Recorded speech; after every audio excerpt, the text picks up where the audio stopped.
Hello everyone, Alex the RC Freak here, coming at you with a video, an unboxing video of the Arrma Kraton version 3. This is the newest version, the 2018 model year Arrma Kraton, and this is my very first ever Arrma vehicle. This, from what I understand, this is the best vehicle that Arrma has ever produced in their vehicle lineup, from what everyone tells me. Like I say, I've never owned one before, so I cannot back that up. From everything I understand, it looks like it's actually pretty well built, in my opinion. So from what I can see so far, like this is, like I say, this is the first time unboxing it, first time seeing it in person, really. It is 1/8 scale. It is 4-wheel drive. It's a CVD style for the axles to the differentials, front and rear. They're a CVD, so they're a CVD style where the tire goes, and then a dog bone style on the differential cup. And then the center drive lines are dog bone. They are all steel. The differentials are on this one, the 2018 model year one, are spiral cut. This does have the caps over the, springs, the shock caps. There's a little plastic cover that covers them, so that way the body won't get damaged if you were to flip it over on a bad jump or anything like that. This one, I would consider this a 1/8 scale monster truggy. A muggy is what they call it. They advertise this as a monster truck. I think it's more of a truggy, quote, platform, unquote, so in my opinion. So I would call this a monster truggy, is what I'm going to call it. It's designed like a truggy. I've kind of always wanted a truggy in the RC industry, or a truggy styled chassis RC vehicle. And let me just start off by saying, I don't know how anybody, literally anyone, can possibly think physically this thing is anything like the eRevo 2.0. And yes, I did just say that. Seriously, I don't understand how you guys can, anybody, and a lot of people seem to freaking do it, and it's about as irritating as hell, that this thing is like an eRevo old style original version or the eRevo 2.0. It's not. They're two completely different trucks. Completely. The chassis layout on the Kraton is 100% different than the chassis layout on the eRevo 2.0. Or the, as some people may say, the eRevo 1.0 brushless. So, seriously, how do you guys mess that up? I don't understand. But, anyway, we're going to get on with unboxing on this. Thank you for tuning in. I sincerely appreciate anyone and everyone who watches my videos, leaves nice, respectful comments, because there is no need to be disrespectful or have disrespectful comments. It's unnecessary in my personal view. So, anyway, let's get started with it. And, yeah, I'm pretty excited.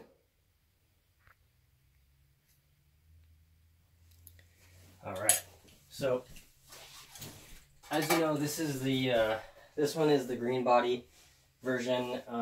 This green right here, in my opinion, looks a little funky. Let me remove that light for you, so I get you a little better lighting.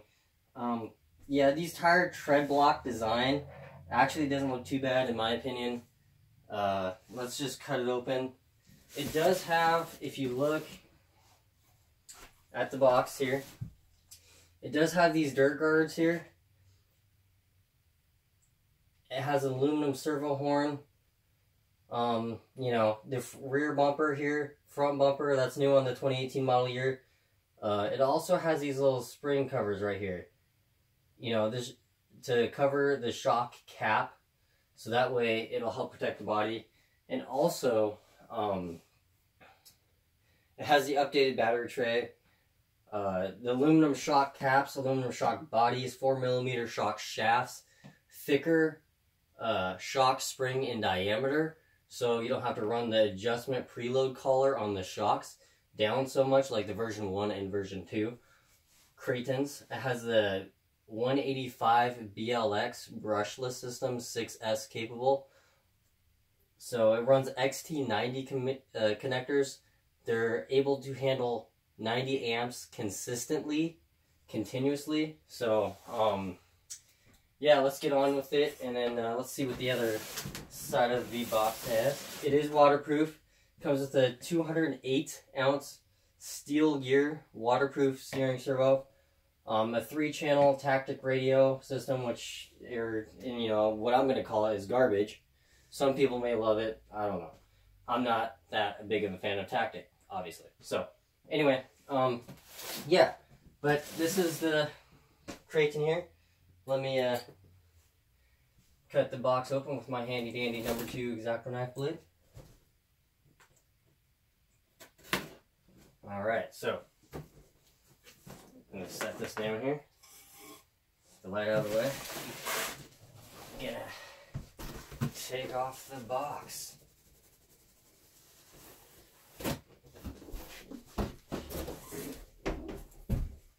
Alright. So, what you got here is the kraton itself. Right in here is going to be the radio. So, let's open that up, and it looks like the radio has been put in wrong by the factory, or I don't know what happened there, but this is the radio. Let me give you a close-up of this. And okay, so basically you got the radio here. You got 2, these are for endpoint adjustments, and then you have this one's for steering, that one's for throttle trim, and this one is for steering direction. So, from what it says, it has a nice foam grip on it, but it's a standard radio. Yeah, nothing super fancy. It doesn't have an antenna, which is kind of nice, so that way you don't have to worry about breaking it. For example, like this, my Spectrum DX6R or any newer Spectrum radio, you have the that shark fin, as some people say, so that can be broken sometimes. But yeah, I'm gonna set that aside, and let's get you in closer here. All right, so got the kraton still in the box. What you got right here, this is the instructions. These are XT90 female connectors for your batteries. You always run females on the batteries. These are your shock pistons, so you can tune your shocks. This is a 4-way wrench. 17 on this side, 10mm on that side, 8mm on that side, and 7mm on this side. So, and then you got the, little 4-way wrench there too. You got some Allens. So it's a nice little starter toolkit.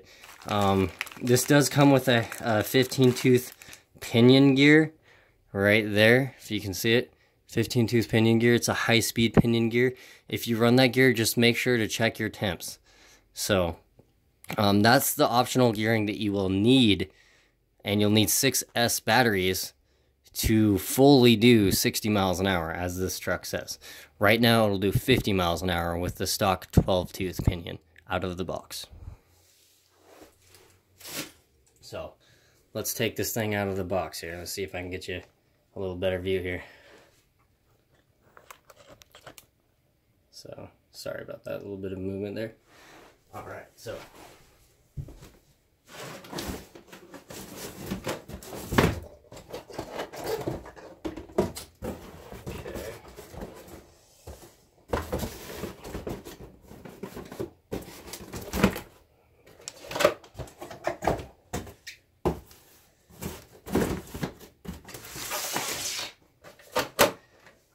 this is the truggy itself. It's a nice little truggy. Let me get this stuff out of the way real quick, and I'll be right back. Alright, so this is the rig right here. So as you can tell, it's pretty sweet looking. Let's see if I can get you up a little closer with it.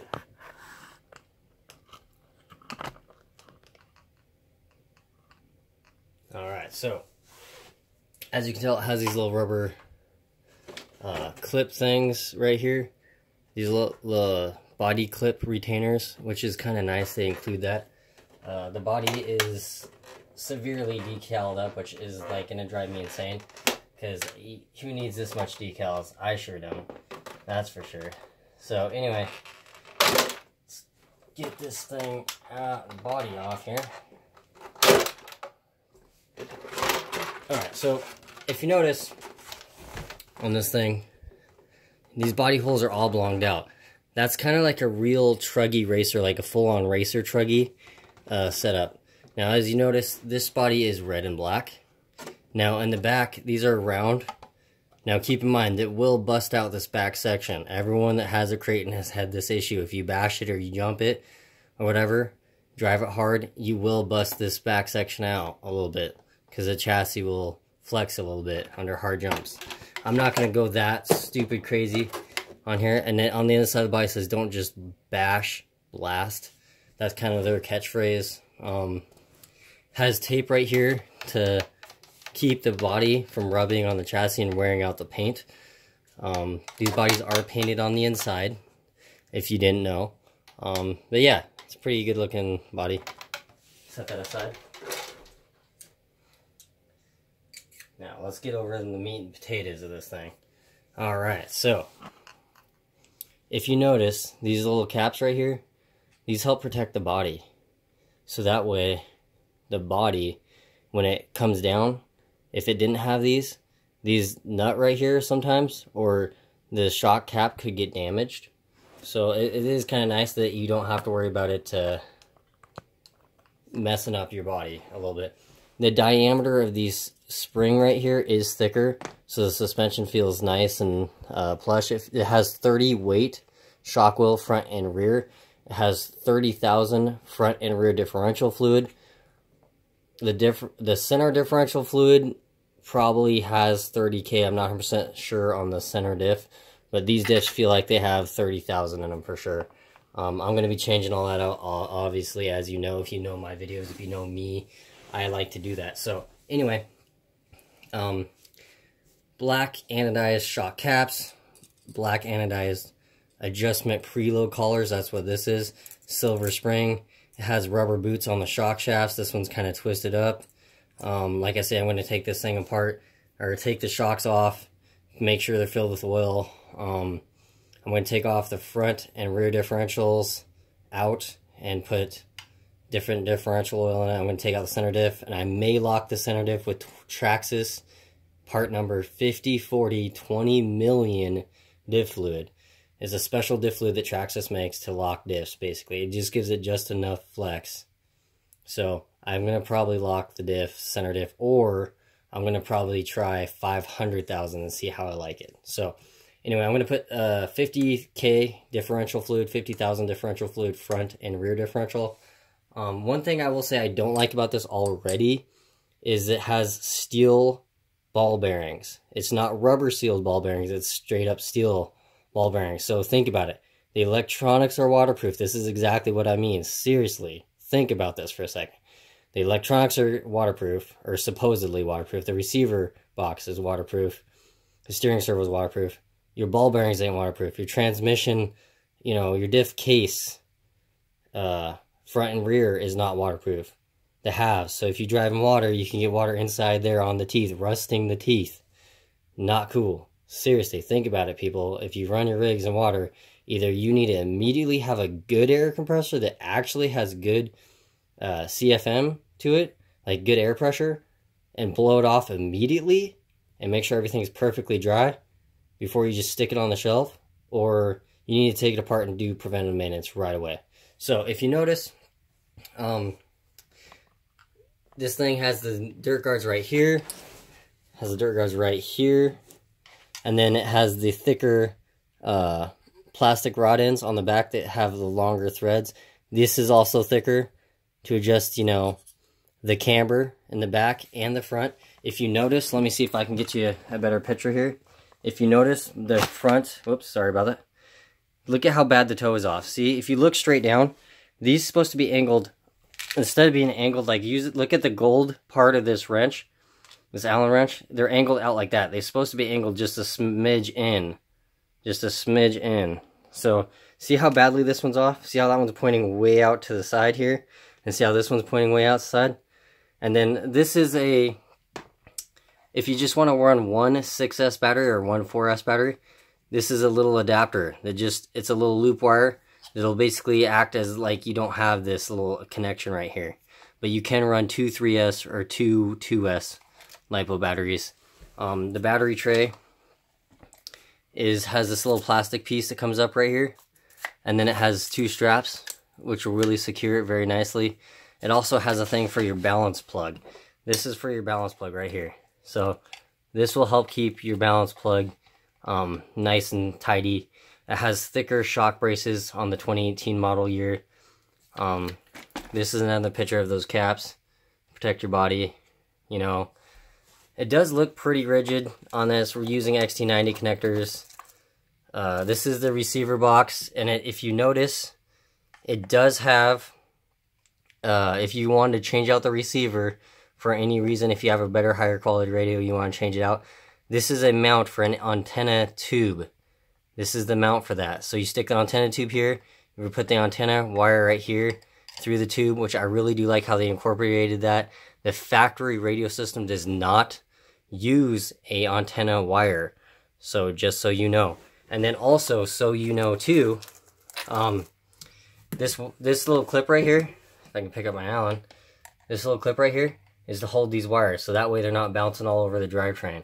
And one thing I can tell you right now that I'm not too happy with, if you look, I'll see if I can, how well of a picture I can get for you. I'm going to use my leg to set it on. So seriously, if you look at how close that drive cup is. I'm going to use my boot, if it will stay, and it won't. Yeah, it won't. So I'm trying to get the better picture for you guys, so let me set you down. So if you guys notice, I don't know how well you can see that on camera, but the sharp end of this drive cup, outer differential drive cup, almost touches, sorry about that, it's trying to do this, but almost touches the control arm right there. So it's very, very tight. I mean, very, very tight. So that's one thing I don't like. And then also, if you notice, if I turn this, see how it's flat? Why wouldn't Arrma make this round and a little bit more meat right here? Arrma should put a little bit more meat right there. So I've never heard of anyone from, you know, that this has cracked or whatever from stress because there's not enough meat there.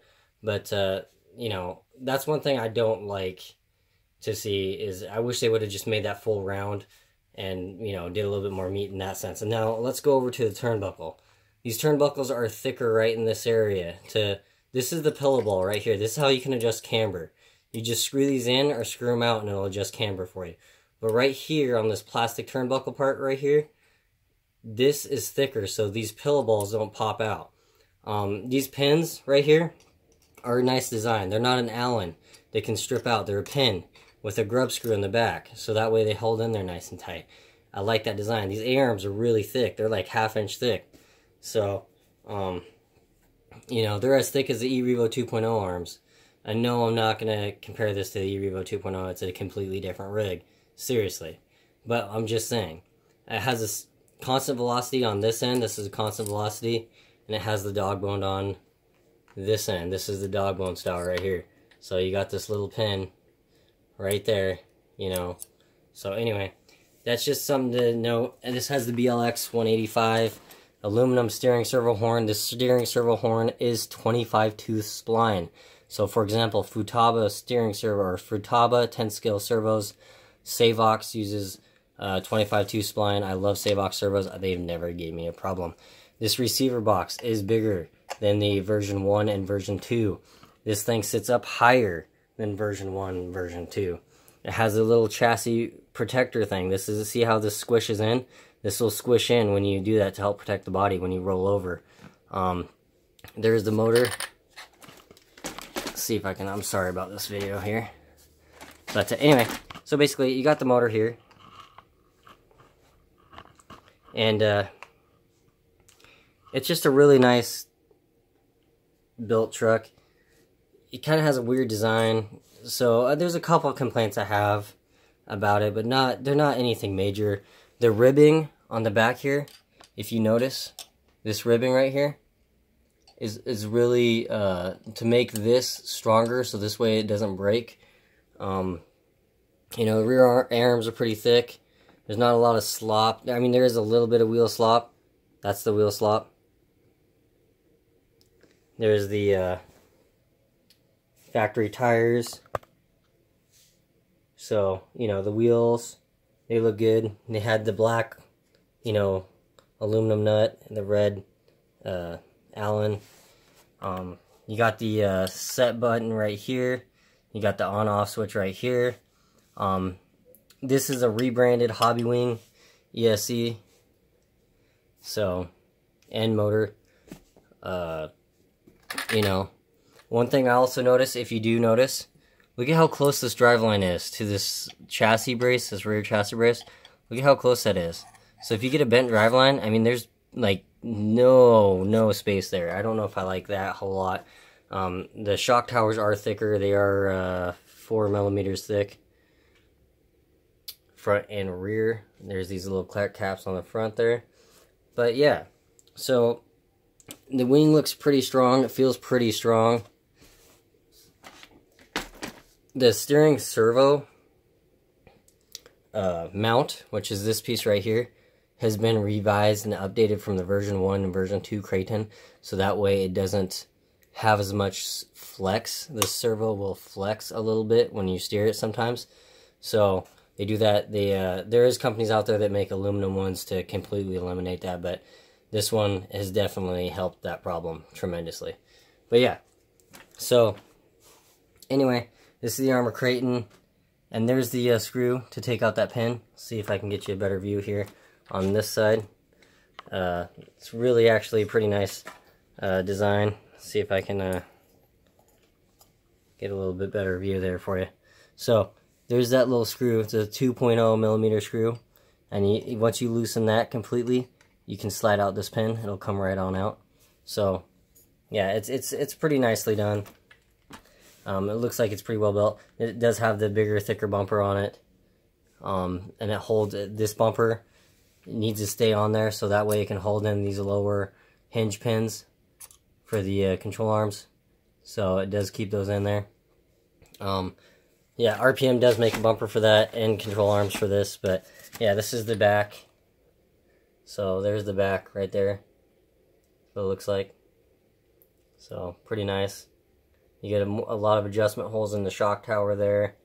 You know, got the control arms. It's a pretty nice black anodized chassis. So one thing I don't like about these style of RCs is right here with the center diff, flat chassis, they always have this hole right there. I can't stand that hole. I don't know why. I hate it. It drives me insane. But you know, you could pick up dirt and shit, or who knows. But like I said, it rarely happens where it doesn't, you know, it won't really mess up anything because it spins so fast. But I'm just saying, there's the wing mount. It's a thicker, stronger wing mount. So, and it is adjustable, those two bolts there. But yeah, so that is the rig. I just kind of wanted to show you guys. It is running XT90 connectors. It's nice how they supply you with this adapter, you know, so that basically it completes the circuit, so that way you can run one battery. It is kind of nice. Other than that, honestly, it looks like a pretty solid rig right out of the box. It's about $500 to $450 depending on where you go and what hobby shop you buy it at, or if you go online, it's about $500. Yeah, anyway, not trying to keep this going on forever. Just want to do a quick unboxing, kind of show you what it looks like, about the rig, kind of some things that I saw that, you know, kind of concerned me just a tad. But anyway, thank you so much for watching my videos. I do greatly appreciate it. Any and everybody who has subscribed, has commented, it is honestly appreciated from the bottom of my heart. So I love doing this hobby. I love sharing my knowledge with people. Like I say, please, if you have any questions, if you're working on a project, anything, let me know, please. I would love to help you out. So, that being said, Alex RC Freak out. Peace.